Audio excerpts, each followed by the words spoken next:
Hello friends, welcome back to my channel SRK drama explain. Friends, ये video मैं लोगों के एंटरटेनमेंट के लिए बनाती हूँ, so please watch full, share, subscribe and like this video. Movie के स्टार्टिंग में दिखाया जाता है कि जेंटी बैग पैकिंग करती रहती है और उसके हाथ में एक बैंगल्स रहता है। वो उस बैंगल्स को लेकर बहुत रोती है और बोलती है ये हमारे साथ ही क्यों हुआ है। तभी उसकी मॉम आ जाती है, जो कि स्टेप मॉम और स्टेप सिस्टर रहती है। उसके डैड ने 2 शादियाँ की थी। उसके डैड के डेथ के बाद ही वो उसे घर से निकालने लगती हैं कि ये घर तुम्हारा नहीं हमारा है और तुम्हारी बीमार मॉम मर भी जाए तो भी हमें कोई परवाह नहीं है, और उसे धक्के मारकर घर से बाहर निकाल देती हैं। लेकिन जाने से पहले जेंटी उस बैंगल्स को लेकर जाती है क्योंकि वो उसकी मॉम के बैंगल्स रहते हैं। जेंटी अपने डैड को खो चुकी थी, बट वो अपने मॉम को खोना नहीं चाहती थी। लेकिन उसकी मॉम बहुत ज़्यादा बीमार रहती है, उन्हें सर्जरी की ज़रूरत रहती है, जिसकी वजह से वो हॉस्पिटल में एडमिट रहती है। डॉक्टर का कॉल आता है कि जल्द से जल्द पेमेंट कर दो, अदरवाइज़ तुम्हारी मॉम की सर्जरी नहीं होगी,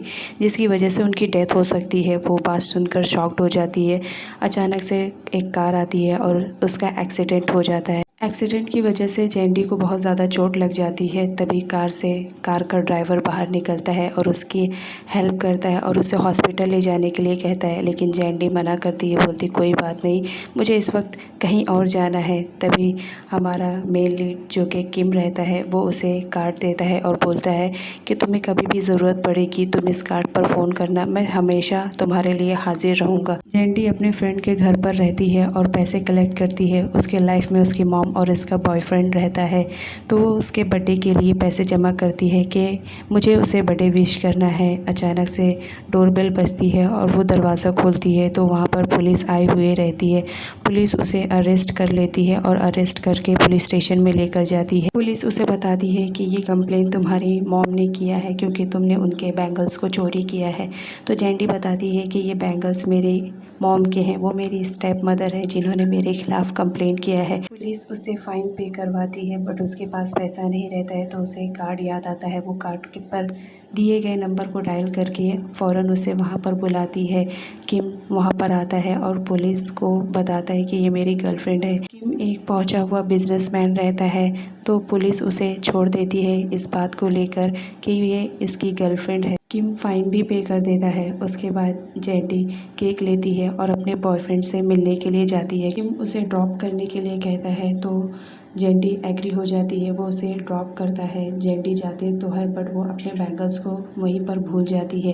वो अपने बॉयफ्रेंड के लिए केक लेकर जाती है, कमरे में ढूंढती है कि है कहाँ, बट उसका बॉयफ्रेंड नहीं मिलता है। वो जाती है उसके कमरे में और देखकर शॉक्ड हो जाती है कि उसका बॉयफ्रेंड तो किसी और लड़की के साथ रहता है। जेंटी कभी सपने में भी नहीं सोच सकती थी कि उसका बॉयफ्रेंड उसे धोखा देगा। वो इतना ज़्यादा शॉक्ड हो जाती है और वहाँ से भागती है। लेकिन वो देख लेती है कि वो लड़की कोई और नहीं, उसकी स्टेप सिस्टर रहती है, जो कि उसके बॉयफ्रेंड के साथ रहती है। उसका बॉयफ्रेंड उसे समझाने की कोशिश करता है, लेकिन जेंटी उससे ब्रेकअप कर लेती है और वहाँ से जाने लगती है। तभी उसका बॉयफ्रेंड बोलता है तुम्हारे पास जब तक पैसे थे मैं तुम्हारा था, अब तुम्हारे पास पैसे नहीं है तो मैं किसी का भी हो सकता हूँ। उसके बाद उसका हॉस्पिटल से कॉल आता है कि तुम्हारी मॉम की तबीयत ख़राब है, तुम प्लीज़ जल्दी आ जाओ। इधर दिखाया जाता है कि किम भी हॉस्पिटल में जाता है अपनी ग्रैंड मॉम से मिलने के लिए, क्योंकि उसकी ग्रैंड मॉम हॉस्पिटल में एडमिट थी। तो वो उनसे मिलने के लिए जाता है। उसकी ग्रैंड मॉम बोलती है तुम इतने बड़े बिजनेसमैन हो, लेकिन फिर भी तुम्हारी कोई गर्लफ्रेंड नहीं है। मैं चाहती हूँ कि तुम्हारी एक गर्लफ्रेंड हो, तो तुम जल्दी से जल्दी मेरे सामने अपनी दुल्हन लेकर आओ, अदरवाइज़ मैं ऐसे ही बीमार रहूँगी। अगर तुम्हें मेरी ज़रा भी केयरिंग है तो जितनी जल्दी हो सके मेरे लिए एक बहू लेकर आओ। ये बात सुनकर किम परेशान तो हो जाता है, बट बोलता है ठीक है ग्रैंड माँ, मैं आपके लिए आपकी बहू लेकर आऊँगा। इधर वो देखता है कि डॉक्टर जेंटी को बताते हैं कि तुम जल्दी से जल्दी अपनी मॉम के सर्जरी के लिए पैसे फिल कर दो, अदरवाइज़ तुम्हारी मॉम की तबीयत बहुत ज़्यादा ख़राब हो जाएगी और उनकी डेथ भी हो सकती है।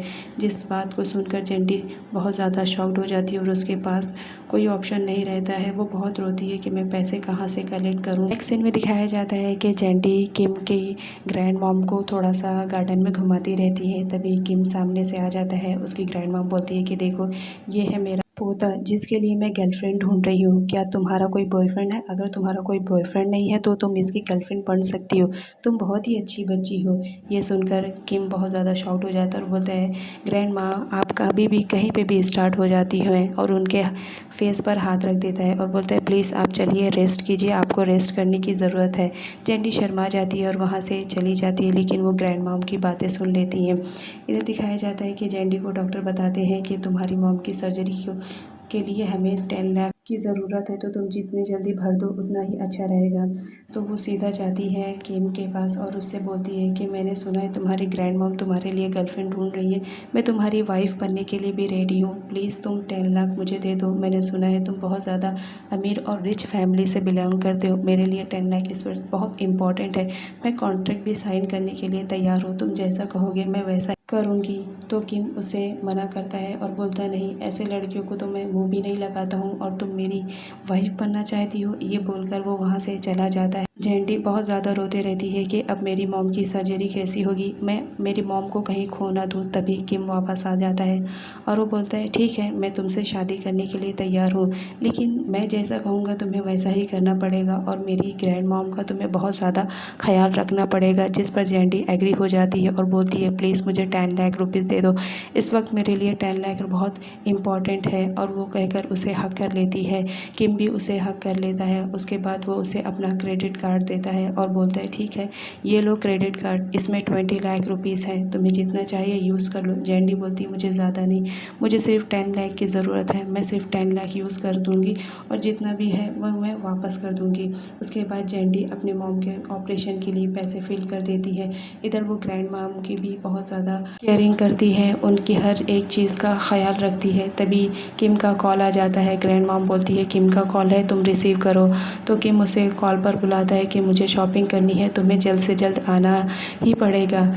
ग्रैंड माँ ये बात सुन लेती है और वो बोलती है कि ठीक है तुम जाओ। जैंडी किम के साथ शॉपिंग के लिए जाती है, तो किम उसके ही लिए शॉपिंग करने आया हुआ रहता है। वो उसे ड्रेस चेंज करवाने के लिए बोलता है। वो डिफरेंट टाइप के ड्रेस चेंज करती है, बट किम को पसंद नहीं आता है। एक ड्रेस उसे बहुत ज़्यादा पसंद आता है, तो बोलते हैं ठीक है ये ओके। वो उसका मेकओवर भी करवाता है और उसका पूरा लुक चेंज करवा देता है, और उसके बाद उसे रेडी करके एक पार्टी में लेकर जाता है जहाँ पर शहर के बड़े बड़े लोग आए हुए रहते हैं। उस पार्टी में उसका एक्स बॉयफ्रेंड भी आया हुआ रहता है उसकी स्टेप सिस्टर के साथ, जिसे देखकर वो शॉक्ड हो जाती है, बट वहाँ पर कुछ बोलती नहीं है।